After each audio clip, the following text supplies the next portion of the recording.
The Call of Cthulhu by HP Lovecraft.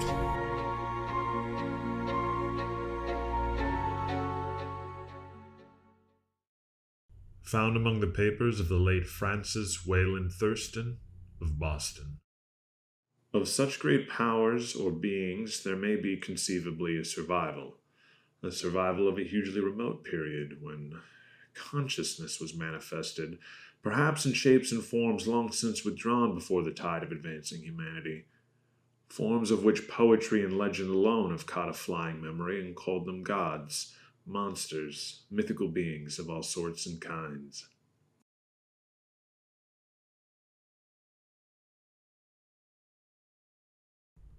Chapter 1. The Whore in the Clay.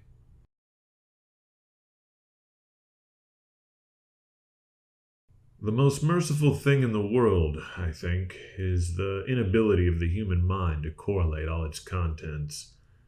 We live on a placid island of ignorance in the midst of black seas of infinity, and it was not meant that we should voyage far. The sciences, each straining in its own direction, have hitherto harmed us little, but some day the piecing together of disassociated knowledge will open up such terrifying vistas of reality and of our frightful position therein, that we shall either go mad from the revelation or flee from the deadly light into the peace and safety of a new dark age. Theosophists have guessed at the awesome grandeur of the cosmic cycle, wherein our world and human race form transient incidents. They have hinted at strange survivals in terms which would freeze the blood if not masked by a bland optimism. But it is not from them that there came the single glimpse of forbidden aeons which chills me when I think of it and maddens me when I dream of it. That glimpse, like all glimpses of truth, flashed out from an accidental piecing together of separated things. In this case, an old newspaper item and the notes of a dead professor. I hope that no one else will accomplish this piecing out. Certainly, if I live, I shall never knowingly supply a link in so hideous a chain. I think that the professor, too, intended to keep silent regarding the part he knew, and that he would have destroyed his notes had not sudden death seized him. My knowledge of the thing began in the winter of 1926, with the death of my grand-uncle, George Gamel Engel, Professor Emeritus of Semitic Languages in Brown University, Providence, Rhode Island. Professor Engel was widely known as an authority on ancient inscriptions and had frequently been resorted to by heads of prominent museums, so that his passing at the age of 92 may be recalled by many. Locally, interest was intensified by the obscurity of the cause of death. The professor had been stricken whilst returning from the Newport boat, falling suddenly, as witnesses said, after having been jostled by a nautical-looking Negro who had come from one of the queer dark courts on the precipitous hillside which formed a shortcut from the waterfront to the deceased's home in William Street. Physicians were unable to find any visible disorder, but concluded after perplexed debate that some obscure lesion of the heart, induced by the brisk ascent of so steep a hill by so elderly a man, was responsible for the end. At the time I saw no reason to dissent from this dictum, but latterly I am inclined to wonder, and more than wonder. As my grand-uncle's heir and executor, for he died a childless widower, I was expected to go over his papers with some thoroughness, and for that purpose moved his entire set of files and boxes to my quarters in Boston. Much of the material which I correlated will be later published by the American Archaeological Society, but there was one box which I found exceedingly puzzling, and which I felt much averse from showing to other eyes. It had been locked, and I did not find the key till it occurred to me to examine the personal ring which the professor always carried in his pocket. Then indeed I succeeded in opening it, but when I did so seemed only to be confronted by a greater and more closely locked barrier. For what could be the meaning of the queer clay boss relief and the disjointed jottings, ramblings, and cuttings which I had found? Had my uncle, in his latter years, become credulous of the most superficial impostures? I resolved to search out the eccentric sculptor responsible for this apparent disturbance of an old man's peace of mind. The bas relief was a rough rectangle less than an inch thick and about 5 by 6 inches in area, obviously of modern origin. Its designs, however, were far from modern in atmosphere and suggestion, for although the vagaries of Cubism and Futurism are many and wild, they do not often reproduce that cryptic regularity which lurks in prehistoric writing. And writing of some kind the bulk of these designs seems certainly to be, though my memory, despite much familiarity with the papers and collections of my uncle, failed in any way to identify this particular species, or even to hint at its remotest affiliations. Above these apparent hieroglyphics was a figure of evidently pictorial intent, though its impressionistic execution forbade a very clear idea of its nature. It seemed to be a sort of monster, or symbol representing a monster, of a form which only a diseased fancy could conceive. If I say that my somewhat extravagant imagination yielded simultaneous pictures of an octopus, a dragon, and a human caricature, I shall not be unfaithful to the spirit of the thing. A pulpy, tentacled head surmounted a grotesque and scaly body with rudimentary wings, but it was the general outline of the whole which made it shockingly frightful. Behind the figure was a vague suggestion of a cyclopean architectural background.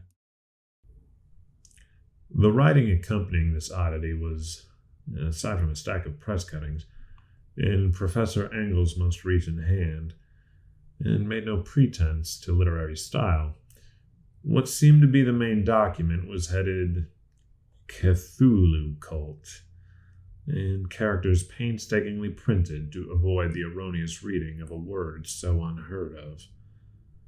The manuscript was divided into 2 sections, the first of which was headed 1925, Dream and Dreamwork of H.A. Wilcox, 7 Thomas Street, Providence, Rhode Island, and the second, Narrative of Inspector John R. LaGrasse, 121 Bienville Street, New Orleans, Louisiana.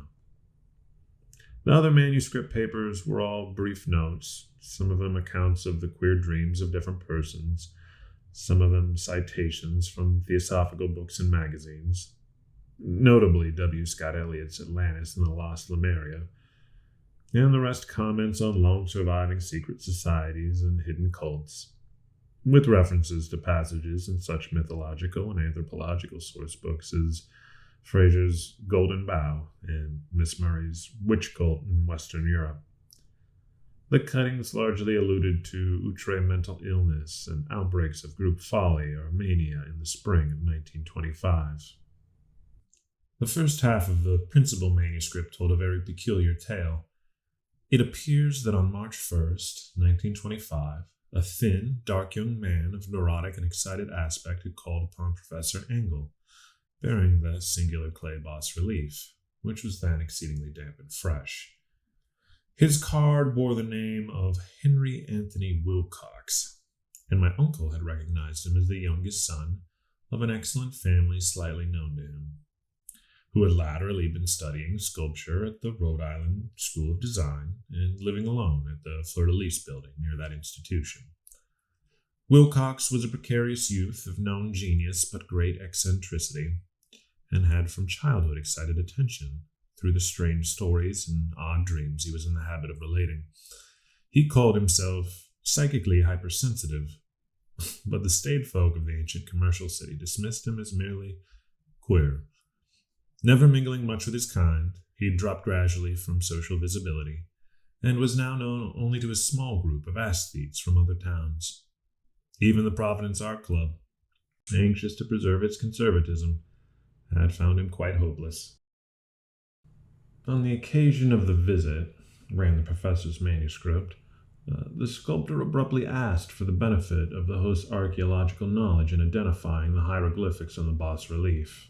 He spoke in a dreamy, stilted manner, which suggested pose and alienated sympathy, and my uncle showed some sharpness in replying, for the conspicuous freshness of the tablet implied kinship with anything but archaeology. Young Wilcox's rejoinder, which impressed my uncle enough to make him recall and record it verbatim, was of a fantastically poetic cast, which must have typified his whole conversation, and which I found highly characteristic of him. He said, "It is new, indeed, for I made it last night in a dream of strange cities, and dreams are older than brooding Tyre, or the contemplative Sphinx, or garden-girdled Babylon." It was then that he began that rambling tale which suddenly played upon a sleeping memory and won the fevered interest of my uncle. There had been a slight earthquake tremor the night before, the most considerable felt in New England for some years, and Wilcox's imagination had been keenly affected. Upon retiring, he had an unprecedented dream of great cyclopean cities, of Titan blocks and sky-flung monoliths, all dripping with green ooze and sinister with latent horror. Hieroglyphs had covered the walls and pillars, and from some undetermined point below had come a voice that was not a voice, a chaotic sensation which only fancy could transmute into sound, but which he attempted to render by the almost unpronounceable jumble of letters, Cthulhu, Fatagan. This verbal jumble was the key to the recollection which excited and disturbed Professor Engel. He questioned the sculptor with scientific minuteness, and studied with almost frantic intensity the bas-relief on which the youth had found himself working, chilled and clad only in his night-clothes, when waking and stolen bewilderingly over him. My uncle blamed his old age, Wilcox afterward said, for his slowness in recognizing both hieroglyphics and pictorial design. Many of his questions seemed highly out of place to his visitor, especially those that tried to connect the latter with strange cults or societies, and Wilcox could not understand the repeated promises of silence which he was offered in exchange for an admission of membership in some widespread mystical or paganly religious body. When Professor Engel became convinced that the sculptor was indeed ignorant of any cult or system of cryptic lore, he besieged his visitor with demands for future reports of dreams. This bore regular fruit, for after the first interview the manuscript records daily calls of the young man, during which he related startling fragments of nocturnal imagery, whose burden was always some terrible cyclopean vista of dark and dripping stone, with a subterranean voice of intelligence shouting monotonously and enigmatical sense impacts, uninscribable save as gibberish. The two sounds most frequently repeated are those rendered by the letters Cthulhu and Relay. On March 23rd, the manuscript continued, Wilcox failed to appear, and inquiries at his quarters revealed he'd been stricken with an obscure sort of fever and taken to the home of his family in Waterman Street. He'd cried out in the night, arousing several other artists in the building, and had manifested since then only alternations of unconsciousness and delirium. My uncle at once telephoned the family, and from that time forward kept close watch of the case, calling often at the Thayer Street office of Dr. Toby, whom he learned to be in charge. The youth's febrile mind, apparently, was dwelling on strange things, and the doctor shuddered now and then as he spoke of them. They included not only a repetition of what he'd formerly dreamed, but touched wildly on a gigantic thing, miles high, which walked or lumbered about. He at no time fully described this object, but occasional frantic words, as repeated by Dr. Toby, convinced the professor that it must be identical with the nameless monstrosity he had sought to depict in his dream sculpture. References to this object, the doctor added, was invariably a prelude to the young man's subsidence into lethargy. His temperature, oddly enough, was not greatly above normal, but his whole condition was otherwise such as to suggest true fever rather than mental disorder. On April 2nd, at about 3 p.m., every trace of Wilcox's malady suddenly ceased. He sat upright in bed, astonished to find himself at home and completely ignorant of what had happened in dream or reality since the night of March 22nd. Pronounced well by his physician, he returned to his quarters in 3 days. But to Professor Engel he was of no further assistance. All traces of strange dreaming had vanished with his recovery, and my uncle kept no record of his night thoughts after a week of pointless and irrelevant accounts of thoroughly usual visions. Here the first part of the manuscript ended, but references to certain of the scattered notes gave me much material for thought, so much, in fact, that only the ingrained skepticism then forming my philosophy can account for my continued distrust of the artist. The notes in question were those descriptive of the dreams of various persons covering the same period as that in which young Wilcox had had his strange visitations. My uncle, it seems, had quickly instituted a prodigiously far-flung body of inquiries amongst nearly all the friends whom he could question without impertinence, asking for nightly reports of their dreams and the dates of any notable visions for some time past. The reception of his request seems to have been varied, but he must, at the very least, have received more responses than any ordinary man could have handled without a secretary. The original correspondence was not preserved, but his notes formed a thorough and really significant digest. Average people in society and business, New England's traditional salt of the earth, gave an almost completely negative result. Those scattered cases of uneasy but formless nocturnal impressions appear here and there, always between March 23rd and April 2nd, the period of young Wilcox's delirium. Scientific men were little more affected, though 4 cases of vague description suggest fugitive glimpses of strange landscapes, and in one case there is mentioned a dread of something abnormal. It was from the artists and the poets that the pertinent answers came, and I know that panic would have broken loose had they been able to compare notes. As it was, lacking their original letters, I half suspected the compiler of having asked leading questions, or of having edited the correspondence in corroboration of what he'd lately resolved to see. That is why I continue to feel that Wilcox, somehow cognizant of the old data which my uncle had possessed, had been imposing on the veteran scientist. These responses from ass seats told a disturbing tale. From February 28th to April 2nd, a large portion of them had dreamed very bizarre things, the intensity of the dreams being immeasurably the stronger during the period of the sculptor's delirium. Over a fourth of those who reported anything reported scenes and half-sounds not unlike those which Wilcox had described, and some of the dreamers confessed acute fear of the gigantic nameless thing visible toward the last. One case, in which the note describes with emphasis, was very sad. The subject, a widely known architect with leanings towards theosophy and occultism, went violently insane on the date of young Wilcox's seizure, and expired several months later after incessant screamings to be saved from some escaped denizen of hell.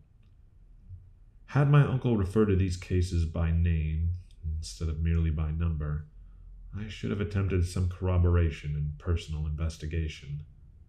But as it was, I succeeded in tracing down only a few. All of these, however, bore out the notes in full. I have often wondered if all of the objects of the professor's questioning felt as puzzled as did this fraction. It is well that no explanation shall ever reach them. The press cuttings, as I have intimated, touched on cases of panic, mania, and eccentricity during the given period. Professor Engel must have employed a cutting bureau, for the number of extracts was tremendous and the sources scattered throughout the globe. Here was a nocturnal suicide in London, where a lone sleeper had leaped from a window after a shocking cry. Here likewise, a rambling letter to the editor of a paper in South America, where a fanatic deduces a dire future from visions he has seen. A dispatch from California describes a theosophist colony as donning white robes en masse for some glorious fulfillment which never arrives, whilst items from India speak guardedly of serious native unrest toward the end of March. Voodoo orgies multiply in Haiti, and African outposts report ominous mutterings. American officers in the Philippines find certain tribes bothersome about this time, and New York policemen are mobbed by hysterical Levantines on the night of March 22nd. The west of Ireland, too, is full of wild rumor and legendary, and a fantastic painter named Ardois Bonneau hangs a blasphemous dream landscape in the Paris Spring Salon of 1926. And so numerous are the recorded troubles in insane asylums that only a miracle could have stopped the medical fraternity from noting the strange parallelisms and drawing mystified conclusions. A weird bunch of cuttings, all told, and I can at this date scarcely envisage the callous rationalism with which I set them aside. But I was then convinced that young Wilcox had known of the older matters mentioned by the professor.